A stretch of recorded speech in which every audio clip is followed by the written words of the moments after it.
عورت کا اپنے شوہر کی خدمت کرنا صدقہ خیرات سے بھی زیادہ افضل ہے۔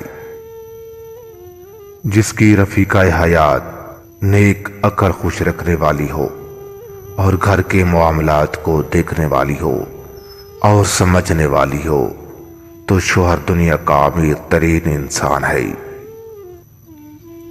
ایک بیوقوف عورت 100 عقل مند مردوں پر حاوی ہے۔ وہ مرد جو عورت کی خواہش کو طاقت اور قوت سے بدلنا چاہتا ہے وہ بھی بیوقوف ہے۔ اے عورت، خبردار رہنا، اگر کوئی چیز تیری ذات میں موجود نہ ہو تو ان کی تعریف سے مغرور مت ہونا، کیونکہ جہلوں کے کہنے سے ٹھیکری کبھی سونا نہیں بن سکتی۔ اگر کسی شخص کو وفا کرنی ہو تو وہ پھولوں سے سیکھ لے جو شاخ سے جدا ہو کر مرجھا تو جاتے ہیں لیکن کسی اور جگہ پہ نہیں لگتے۔ نماز اور روزہ یہ بہت بڑی چیزیں ہیں، مگر اگر انسان میں حسد اور غرور دل سے دور ہو جاتا ہے تو یہ بہتر ہے، کیونکہ جب تک غرور اور حسد انسان کے دل میں رہتا ہے نہ ہی وہ نماز کی طرف آتا ہے اور نہ ہی وہ اللہ کی رضا کی خاطر روزہ رکھتا ہے۔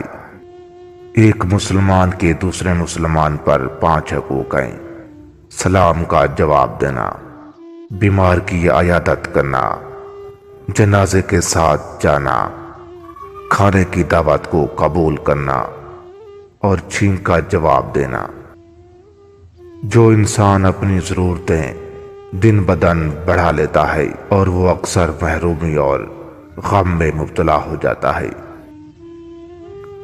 جو شخص اپنی تعریف پر بے انتہا خوش ہوتا ہے اور خوشامد پسند کرتا ہے تو وہ پرلے درجے کا بیوقوف ترین انسان ہے۔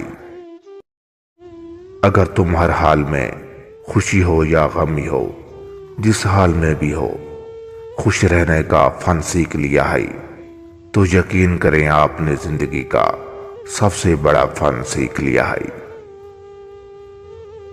جھوٹ بولنے سے گونگا ہونا بہتر ہے۔ ایک جھوٹ کو چھپانے کے لیے کئی جھوٹ بولنے پڑتے ہیں۔ جھوٹا انسان ہمیشہ قسمیں کھاتا ہے، اس کے پاس کوئی اور دلیل نہیں ہوتی۔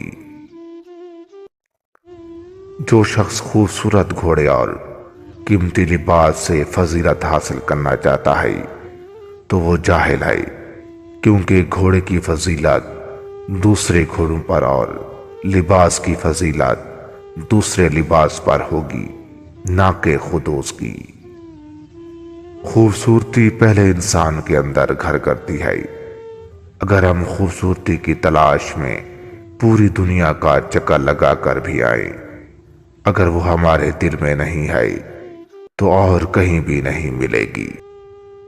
کسی شخص کو بار بار اہمیت دینے کے باوجود وہ آپ کی اہمیت کو نہیں پہچانتا اور آپ کو اتنی اہمیت نہیں دیتا تو آپ غلط انسان کو اہمیت دے رہے ہیں اور اپنا وقت برباد کر رہے ہیں، کیونکہ وہ لینا جانتا ہے، دینا نہیں۔